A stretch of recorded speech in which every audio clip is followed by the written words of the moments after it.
Ciri-ciri asam lambung yang mengarah ke gagal ginjal. Yuk kita bahas. Bapak Ibu yang mau konsultasi sama saya, silahkan pencet dulu tombol plusnya yang ada di sini agar komunikasi kita tidak dibatasi dan saya bisa membalas pesan dari Bapak Ibu. Dan jangan lupa di-share, semoga jadi amal jariah.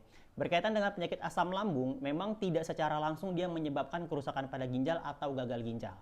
Kita ketahui Bapak Ibu, asam lambung berawal dari gaya hidup yang tidak sehat, pola makannya berantakan, dan juga kekurangan nutrisi. Nah, ketika Bapak Ibu ini mengalami keluhan lambung bahkan kronis yang dikatakan dengan penyakit gastroesophagus reflux disease atau GERD, ya penanganannya salah, kambuh terus mengandalkan obat, inilah yang menjadi awal mula dari asam lambung mengarah ke kerusakan ginjal atau gagal ginjal. Kenapa demikian? Pasti kalau Bapak Ibu mengandalkan obat terus, terutama obat golongan PPI, contohnya dari omeprazol dan lansoprazol, itu terbukti memang mengarah ke kerusakan ginjal. Oke, kalau sudah lama Bapak Ibu menggunakan obat ini 5 tahun ke atas, saran saya atur dari sekarang, tangani asam lambungnya dengan tepat.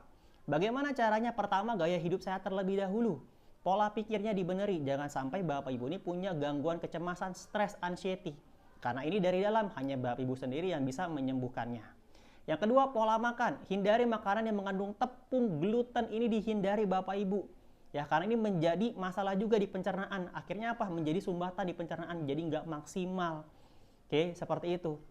Barulah ketiga, olahraga. Dan yang keempat, barulah dari sini istirahat yang cukup. Oke, terakhir barulah dibantu sama nutrisi. Jangan ketergantungan sama obat. Nutrisi ini bukan obat, bukan herbal, tapi dia sebagai makanan tambahan.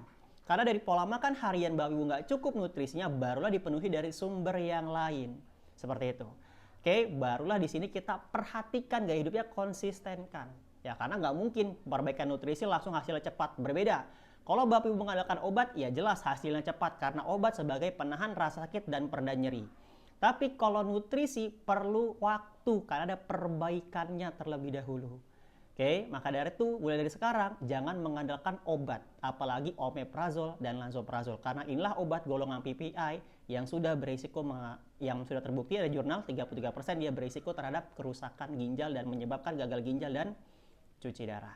Seperti itu. Oke, silakan konsultasikan kembali. Bagi Bapak Ibu yang mau konsultasi sama saya dan mau menjalani program penguatan ginjal dengan nutrisi, silahkan cek di profil, hubungi saya. Terima kasih, kalau bermanfaat jangan lupa di-share.